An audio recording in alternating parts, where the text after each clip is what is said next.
Let's see how the D block elements showing variable oxidation state, जो कि एक physical property है D elements की, and how and why they are showing multiple oxidation or variable oxidation states. So let's see जो हमारे 3D basically we are having a 4 series, 3D series है, 4D series है, 5D series है, 6D series है, but we are dealing only with the general trend of 3D. और हम साथ में ही 4D और 5D सीरीज के साथ में ऑक्सीडेशन स्टेट जो है वैसे ही पढ़ लेते हैं। तो लेट्स सी कि हमारा जो 3D सीरीज है, 3D सीरीज में हमारे पास जो एलिमेंट है it will start from scandium. Scandium इसका एटॉमिक नंबर जो है दैट इज 21। टू कहाँ तक जाएगा? जिंक, एंड जिंक का जो एटॉमिक नंबर है दैट इज 30। यहाँ पे जो कैपिटल Z है it is showing the atomic number. तो how and why they are showing variable oxidation state, जो रीजन है why d block element showing variable oxidation state, तो रीजन तो एक ही है, they are having partially filled d orbital. Variable oxidation state show करता है बिकॉज जो d ब्लॉक एलिमेंट्स है, d block elements having partially filled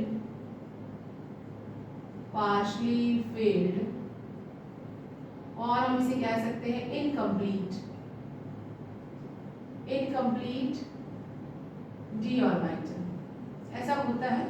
इसीलिए ये लोग हमें वेरिएबल ऑक्सीडेशन स्टेट जो है वो देते हैं। तो let's start with the first element. जो हमारा फर्स्ट एलिमेंट है that is the scandium. Scandium atomic number 21 and it is having, यहाँ पे हम जनरल लिख रहे हैं, जो इलेक्ट्रॉनिक कॉन्फ़िगरेशन सभी की लिखी जा रही है, and it would be at a ground state. जो सिंपल इलेक्ट्रॉनिक कॉन्फ़िगरेशन है वो क्या हो जाएगी? That is argon and 4s2 and 3d1। Because यहाँ पे जो 4s और 3d ऑर्बिटल्स है इनमें एनर्जी गैप इतना ज़्यादा नहीं होता है, और 4s जो है it is little low in energy, तो जो इलेक्ट्रॉन्स है पहले 4s में चले जाते हैं एंड बाद में 3d में जाते हैं। स्कैंडियम अगर 2 इलेक्ट्रॉन लूज करता है तो उसके पास पार्शियली फिल्ड d ऑर्बिटल आ जाएगा। तो व्हाट इट कैन डू, वो अपने तीनों ही इलेक्ट्रॉन अगर डोनेट कर देता है तो इसकी जो इलेक्ट्रॉनिक कॉन्फ़िगरेशन रहेगी that would be like argon. तो हमारा जो स्कैंडियम है अगर वो 3+ पे दे देगा, तीनों इलेक्ट्रॉन डोनेट करेगा, तब वो कैसा हो जाएगा? इनर्ट गैस जैसा हो जाएगा। तो यहाँ पे जो ऑक्सीडेशन स्टेट है, जो मैंने OS के साथ लिखा हुआ है, वो जो स्कैंडियम है it will give us a +3 oxidation state. ठीक है। जो नेक्स्ट एलिमेंट है, the next element we are having the titanium atomic number 22 and electronic configuration जो है that is argon 4s2 and 3d1। तो अगर ये तो ग्राउंड स्टेट पे इलेक्ट्रॉनिक कॉन्फ़िगरेशन है, इसने क्या करना है, इसने क्या करना है, अगर वो पहले अपने 2 इलेक्ट्रॉन जो है 4s में से दे देता है और साथ में एक इलेक्ट्रॉन वो d में देगा और 4 भी दे देगा, तो वो भी कैसा हो जाएगा? बिल्कुल आर्गन के जैसा। तो पहले हम ये जो है, जो हमारा टाइटेनियम है, पहले वो अपने जो 2 इलेक्ट्रॉन है वो 4s में से दे देंगे एंड इलेक्ट्रॉनिक कॉन्फ़िगरेशन कैसी हो जाएगी? 4s2 0 and 3d2। तो उस वक्त ये इस स्टेज पे +2 ऑक्सीडेशन स्टेट शो करेगा। नेक्स्ट अगर ये है टाइटेनियम 2+, अगर टाइटेनियम 3+ आता है तो वो क्या करेगा? Argon 4s0 and 3d1, 2 4s में से दे देगा, एक d में से, तब इसकी ऑक्सीडेशन स्टेट क्या हो जाएगी? +3। इसी तरह से जो टाइटेनियम है अगर वो चारों इलेक्ट्रॉन दे देता है, मैंने पहले नंबर लिखा बाद में प्लस का साइन, तो इलेक्ट्रॉनिक कॉन्फ़िगरेशन है it would be just like an inert gas. तो यहाँ पे इलेक्ट्रॉनिक कॉन्फ़िगरेशन आर्गन की जैसी हो गई और ऑक्सीडेशन जो नंबर है वो +2 +3 +4, ये हमें 3 ऑक्सीडेशन स्टेट दे देगा। इसके बाद जो नेक्स्ट एलिमेंट हमारे पास है दैट इज दी वनेडियम। तो वनेडियम के पास जो एटॉमिक नंबर है दैट इज 23, इलेक्ट्रॉनिक कन्फिग्रेशन जो ग्राउंड स्टेट पे है that is argon and 4s2 and 3d3। अब क्या है, अगर हम वनेडियम को लेते हैं, वनेडियम 2+ पे लेते हैं, तो इलेक्ट्रॉनिक कन्फिग्रेशन कैसी हो जाएगी, argon and then it will be 4s0 and 3d3। तो नेक्स्ट जब वो 2 के साथ एक और दे देगा तो +3 स्टेज पे what it will be have, argon and 4s0 3d1। यहाँ पे इसकी ऑक्सीडेशन स्टेज +2 है, यहाँ पे ऑक्सीडेशन स्टेज +3 है, और वनेडियम 4+ में what it will give do, argon 4s0 and 3d1 oxidation stage जो है वो +4 हो गई है। एंड इवन वनेडियम जो है अपने ये 5 इलेक्ट्रॉन डोनेट कर देगा, ये शेयर कर लेगा। जब हम 3D एलिमेंट्स में चलते हैं, स्टार्टिंग में जो स्कैंडियम है वो पूरे के पूरे इलेक्ट्रॉन जो है वो डोनेट कर देता है। तो इसके जो कंपाउंड्स होते हैं वो बेसिकली आयनिक in नेचर होते हैं, और जैसे जैसे हम सीरीज में मूव करते हैं the compound will get covalent in nature. तो ये भी हम यहाँ पे लिख लेते हैं कि जो इनिशियली है आयनिक compounds are formed, then at or near middle elements form covalent compound. बाद में शेयरिंग होनी स्टार्ट हो जाती है, तो वो आयनिक से कोवलेंट में शिफ्ट में चेंज हो जाती है, ठीक है। देन अगर वनेडियम हम 5+ लिखी तो what would be the electronic configuration, that is argon के जैसा हो जाएगा, that is 4s0 and 3d0। Electronic जो यहाँ पे ऑक्सीडेशन स्टेट है वो +2 +3 +4 +5 भी हो जाएगी। इसी तरह से हम लोग जो नेक्स्ट एलिमेंट हैं उनके बारे में लिखेंगे, आप इसे नोट कर लें। तो नेक्स्ट वाले एलिमेंट्स को भी हम लिख लेते हैं। So let's see the next one. जो स्कैंडियम है उसकी सिर्फ एक ही ऑक्सीडेशन स्टेट थी, दैट वाज +3। स्कैंडियम की एक ही ऑक्सीडेशन स्टेट थी, दैट इज यहाँ पे हम ऑक्सीडेशन स्टेट लिखेंगे स्कैंडियम की, वो एक ही थी और +3, ठीक है। नेक्स्ट जो है हमारा जो नेक्स्ट एलिमेंट था that is chromium, atomic number 24। Electronic configuration जो थी that will be argon 4s1 and 3d5।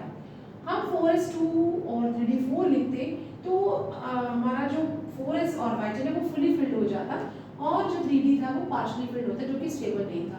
तो in order to keep the stability, और जैसे कि इन दोनों एनर्जी ऑर्बिटल में एनर्जी डिफरेंस इतना ज़्यादा नहीं है, तो 4s में हम 1 इलेक्ट्रॉन फिल्ड करेंगे और 3d को फुली हाफ फिल्ड करके उसे स्टेबल बना देंगे। तो यहाँ पे जो ऑक्सीडेशन स्टेट है वो +2 +1, तो पहले +1 दे देगा, 1 दे देगा।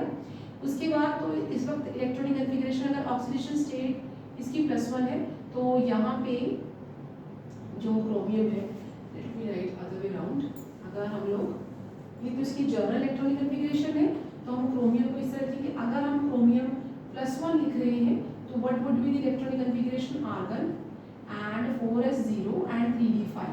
तो जो सेकेंड इलेक्ट्रॉन है उसको निकालना थोड़ा सा मुश्किल हो जाएगा, because we are having half filled D orbital. जो हाफ फिल्ड डी ऑर्बिटल्स या हाफ फिल्ड डी है या फुल फिल्ड है, दे आर मोर स्टेबल, तो यहाँ से थोड़ा सा सेकेंड इलेक्ट्रॉन निकालना मुश्किल है। So they are start sharing, they will start making covalent bonds instead of giving, देना नहीं पड़ेगा अभी। यहाँ पे क्या हो जाएगा, क्रोमियम 2+ में what would be the electronic configuration, that is argon 4s0 and 3d4, and then we are having chromium 3+, तो इलेक्ट्रॉनिक कन्फिगरेशन क्या हो जाएगी, argon and 3d3 and chromium यहाँ पे 4+ है, that is argon 3d2 and chromium यहाँ पे 5+ है, तो पहले 5 2 दे दिए और यहाँ पे 4 हो गया, यहाँ पे 3 दे दिए, 2 यहाँ से और 1 यहाँ से, और अब 4 दे दिए, तो यहाँ से 3 दे रहा है और एक यहाँ से दे रहा है 5 and 2 4 and okay and then 5 पे हमारे पास क्या आ गया, that is argon and 3d1 and then we are having chromium 6 plus and we are having just like argon। तो यहाँ पे हम देख सकते हैं कि जो ऑक्सीडेशन स्टेट है इट कैन बी +1 जो है उसको देने से बेटर है वो दोनों दे देगा, तो +2 यहाँ पे +3 यहाँ पे +4 यहाँ पे +5 and even we are having +6। तो अगर आप क्रोमियम के केस में देखिए तो we are having a variable oxidation state. Oxidation state होता क्या है, ऑक्सीडेशन स्टेट नॉर्मली हम वैलेंसी को कहते हैं, जैसे एस ब्लॉक एलिमेंट या पी ब्लॉक एलिमेंट है they are showing only one valency. Valency means combining capacity, उस केस में तो हम लोग इसी वैलेंसी कहते हैं, बट यहाँ पे कितनी वैलेंसी लिखेंगे। So for d block elements valency can be termed as oxidation state कि they can be easily share 1 electron 2 electron 3 electron, even जितने भी उनके पास एस और डी ऑर्बिटल में इलेक्ट्रॉन्स है टिल इन द मिडल, जब तक मिडल में आते हैं वो सारे के सारे वो यूज करते हैं। That is why they are showing a highest और variable oxidation state till middle तक जाएंगे। ऐसे ही हम लोग अगर आगे मैग्नीज का देख लें, जो हमारे पास नेक्स्ट एलिमेंट है दैट इज द मैग्नीज, इसका एटॉमिक नंबर 25 है एंड इलेक्ट्रॉनिक कॉन्फ़िगरेशन जो है that is argon 4s2 and 3d5। तो एज आई सेड कि जब मिडल में जाएंगे कोवलेंट कंपाउंड बनने स्टार्ट हो जाएंगे, तो यहाँ पे मैग्नीज 2+ बनाना बड़ा इजी है क्योंकि आर्गन और 4s से 2 इलेक्ट्रॉन चले जाएंगे एंड 3d5 बच जाते हैं, तो हाफ फिल्ड है। इसके बाद जब इलेक्ट्रॉन निकलना स्टार्ट होगा तो लिटिल डिफिकल्टी है, बट वो शेयर करना स्टार्ट करेगा, पूरी की पूरी डोनेट नहीं करेगा। What would be the electron configuration argon and that is 3d4। फिर हमारे पास Mn4+ आ गया है, एक इलेक्ट्रॉन में और निकाल देना दैट इज आर्गन 3d3। फिर हमारे पास Mn5+, then what we are having argon 3d2, then we are having Mn6+, तो हम एक और इलेक्ट्रॉन डी में से शेयर करवा देंगे that is 3d1 and finally we are having argon 7+, तो that is near about manganese 7+ में आप देखो तो आर्गन जैसा इलेक्ट्रॉनिक कॉन्फ़िगरेशन हो गया है। तो जो मैग्नीज है it is giving the highest oxidation state +2 +3 +4 +5 +6 +7, इतनी ज़्यादा वेरिएबल ऑक्सीडेशन स्टेट इसलिए दे रहा है क्योंकि यहाँ पे जो भी हमारे 4s इलेक्ट्रॉन है प्लस जो 3d इलेक्ट्रॉन्स है वो सारे के सारे कोवलेंट बॉन्डिंग में पार्टिसिपेट कर रहे हैं। As we will move now further, हम जब अब आयरन पे जाएंगे या हम कोबाल्ट पे जाएंगे तो धीरे धीरे ऑक्सीडेशन जो स्टेट है वो कम होनी स्टार्ट हो जाएगी। तो how this pattern will work वो भी हम देखते हैं। सो नेक्स्ट एलिमेंट के लिए हम स्टार्ट कर लेते हैं। सो इसे नोट कर लीजिए। So next element we are having iron. अब जैसे जैसे हम सीरीज की एंड की तरफ जा रहे हैं ऑक्सीडेशन स्टेट जो है वो कम होनी शुरू हो जाएंगी। तो let's see the next element that we are having iron now, जिसका एटॉमिक नंबर 26 है। Electronic configuration we are having argon and that is 4s2 and 3d6। ठीक है, तो यहाँ पे जब हम इसको Fe2+ लिखेंगे तो इजीली वो डोनेट कर देगा, दैट इज आर्गन 4s 0 हो चुका है और 3d6 हो गया है। Then we are having Fe3+, तो हम लोग यहाँ पे आर्गन एंड 4s 0, वो अब लिखो नहीं लिखो कोई फर्क नहीं पड़ता, तो 3d5। अब ये फुली हाफ फिल्ड हो गया है। अभी तक ये क्या था, पार्शली फिल्ड था, तो इतना ज़्यादा स्टेबल नहीं था। Now the argon is having the more stability. तो ये जो इसकी ऑक्सीडेशन स्टेट है इस वक्त यहाँ पे इसकी ऑक्सीडेशन स्टेट +2 है और यहाँ पे इसकी ऑक्सीडेशन +3 है। तो in case of iron +3 oxidation state is more stable as compare to +2। Question आ जाता है कि why Fe means iron is giving +3 oxidation state is more stable because जो D है इट इज हाफ फिल्ड। तो हम यहाँ पे लिख सकते हैं कि that Fe3+ is more stable than Fe2+। ठीक है, और अदर वे अराउंड हम कह सकते हैं +3 oxidation state is more stable then +2। ठीक है, तो ये चीज हमने ध्यान में रखनी है। Then we are having Fe4+, तो क्या हो जाएगा दैट इज आर्गन। मैं अभी 4s लिखना बंद कर दूंगी। Then we are having 3d4, अब पार्शियली फिल्ड होना स्टार्ट हो गया है। Then we are having Fe5+, then we are having argon and 3d3 and then we are having, इससे ज़्यादा देना थोड़ा सा मुश्किल भी हो जाता है क्योंकि एक बार आप हाफ फील्ड पे आ चुके हैं तो वापस इलेक्ट्रॉन रिमूव करना थोड़ा सा मुश्किल है। तो यहाँ पे जो मोर स्टेबल ऑक्सीडेशन स्टेट है दैट इज दी +3, उससे ज़्यादा जो है वो रेयर है, मीन्स कभी कभी कहीं कहीं मिलती है, किसी किसी कंपाउंड में आपको मिल जाएगी, but normally they are not easy to find.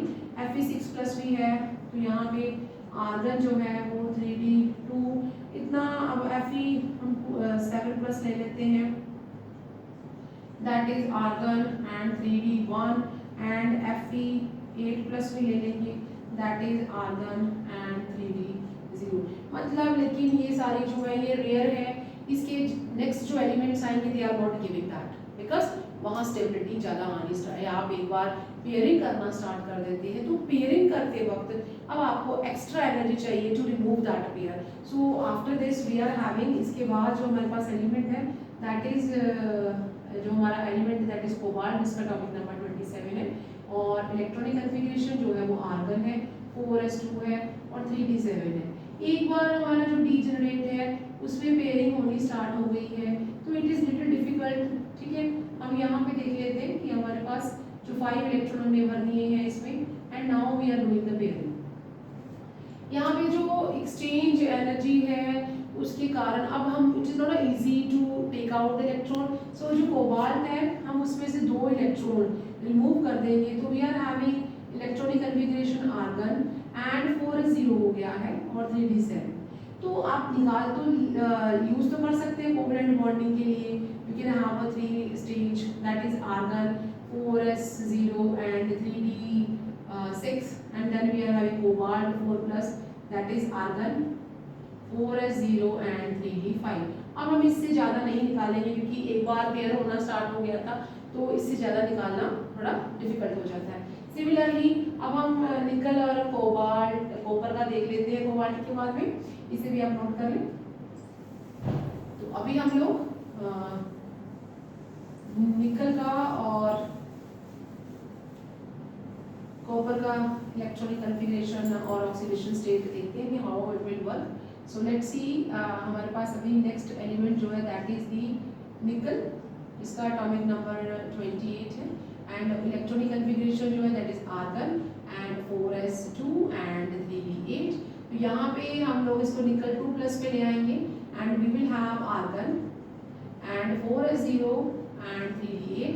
तो मैंने जैसे पहले भी कहा कि एक बार पेयरिंग होनी स्टार्ट होगी, we are near the end, हम इसको 4s0 3d10 भी लिख सकते थे क्योंकि एनर्जी लेवल 4s और 3d में इतना डिफरेंस था नहीं, तो लेकिन अब धीरे धीरे जो है इलेक्ट्रॉन को निकालना थोड़ा सा मुश्किल हो जाएगा, पेयरिंग होनी स्टार्ट हो गई है, they are having a more attracted towards nucleus, तो जो ऑक्सीडेशन स्टेट है दे आर गेटिंग रिड्यूस्ड। यहाँ पे इसमें वो +2 ऑक्सीडेशन स्टेट दे रहा है, जो देन निकल जो है वो 3+ पे हमें argon 4s0 and 3d7, then we are having oxidation state 3, then nickel at 4+, then what would be, we are having argon 4s0 3d6। तो यहाँ पे ऑक्सीडेशन स्टेट 4 आ गई है एंड इसके बाद हमारा जो इलेक्ट्रॉन है उसे थोड़ा सा रिमूव करना मुश्किल हो जाएगा। तो जैसे जैसे हम देखते हैं कि हम जब 3d सीरीज में चलेंगे तो जो स्कैंडियम था it was giving only +3 oxidation state, as we are moving एक एक करके हम स्कैंडियम से टाइटेनियम, तो वो ऑक्सीडेशन स्टेट जो है +2 +3 +4 भी दे रहा था, फिर हमारे पास वेनेडियम आता है वो +5 भी देता है। As we are moving up to the middle ना, जब तक हम मैग्नीज में चलते हैं एक एक करके यूनिटी से ऑक्सीडेशन नंबर बढ़ता है टिल मिडल तक, और जब हम मैग्नीज से वापस एंड में जाते हैं तो ऑक्सीडेशन नंबर जो वो कम होने स्टार्ट हो जाते हैं, बिकॉज जो डी ऑर्बिटल है वो फुली फिल्ड होना शुरू हो जाता है, तो इसके बाद वो देगा नहीं and then we are having दी।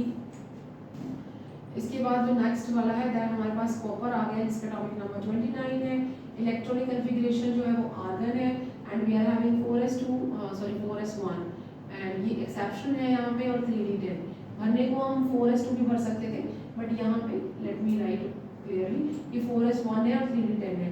तो यहाँ पे जो कॉपर है आप उसे +1 में बना सकते हो and you are getting argon and that would be 3d10 only and यहाँ पे ऑक्सीडेशन स्टेट वो +1 दे रहा है बट ये तो अभी वो डी एलिमेंट ही कंसिडर नहीं होना चाहिए because it is having a fully filled D orbital.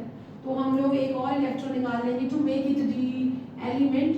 तो हम कॉपर 2+ हम कुप्रिक आयन बनाएंगे, ये कुप्रस आयन बनाया है, कुप्रिक आयन बना लेंगे एंड हमारे पास इलेक्ट्रॉनिक कन्फिग्रेशन क्या हो जाएगी, that is 3d9।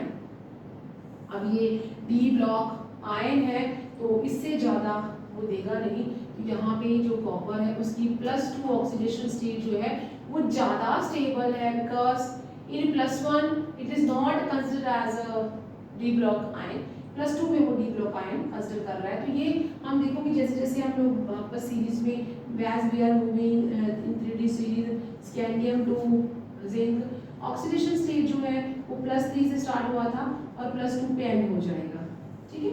And let's see zinc भी देख लेते हैं। यहाँ पे Zn ले लो जिसका एटॉमिक नंबर 30 है, इलेक्ट्रॉनिक कन्फिग्रेशन जो वो आर्गन है 4s2 है और 3d10 है। तो यहाँ पे जिंक सेकेंड के टाइम में इजीली अवेलेबल है, we are having argon and 3d10। अभी वो फुली फिल्ड है d orbital and we are not able to remove the electron from that d, तो it will give only +2 oxidation state. तो यहाँ पे जो डी ब्लॉक एलिमेंट्स है they are showing variable oxidation state. जो middle वाले element है जैसे कि मैग्नीज है वो बहुत सारे ऑक्सीडेशन स्टेट देता है अप टू 7, +2 से लेके +1 7 तक वो देगा। क्यों देता है, बिकॉज वहाँ पे S यहाँ पे जो मैग्नीज है it is giving highest oxidation state किस कहाँ पे देता है, +2 से लेके +7 तक, क्योंकि यहाँ पे S 4s and +3d electrons जो है वो बॉन्डिंग कोवैलेंट बॉन्डिंग में पार्टिसिपेट करते हैं, ठीक है। सबसे जो कम ऑक्सीडेशन स्टेट हमें देता है दैट इज स्कैंडियम। स्कैंडियम हमें कौन सी ऑक्सीडेशन स्टेट देता है, दैट इज 3। हम जिंक का नाम भी लिख सकते हैं कि जिंक जो है वो हमें +2 ऑक्सीडेशन स्टेट देता है, but as we are not consider zinc as a D block element क्योंकि उसका फुली फिल्ड डी ऑर्बिटल होता है, तो हम स्कैंडियम की बात करते हैं कि scandium is a D element 3d element which is giving us a very rare only 1 oxidation state that is +3। और अगर जिंक की बात की जाए तो वो हमें +2 देगा क्योंकि यहाँ पे फुली फिल्ड डी ऑर्बिटल है, तो आगे वो आपको या हम उसमें से इलेक्ट्रॉन निकालना मुश्किल है। This is how the D block elements are showing variable oxidation states because जो S ब्लॉक है और P ब्लॉक है उनकी जो इलेक्ट्रॉन्स हैं सॉरी जो हमारा यहाँ पे S और D ब्लॉक है उन दोनों के इलेक्ट्रॉन यहाँ पे पार्टिसिपेट करना शुरू कर देते हैं। सो मिलते हैं नेक्स्ट वीडियो में with another topic. Till then you take care and bye.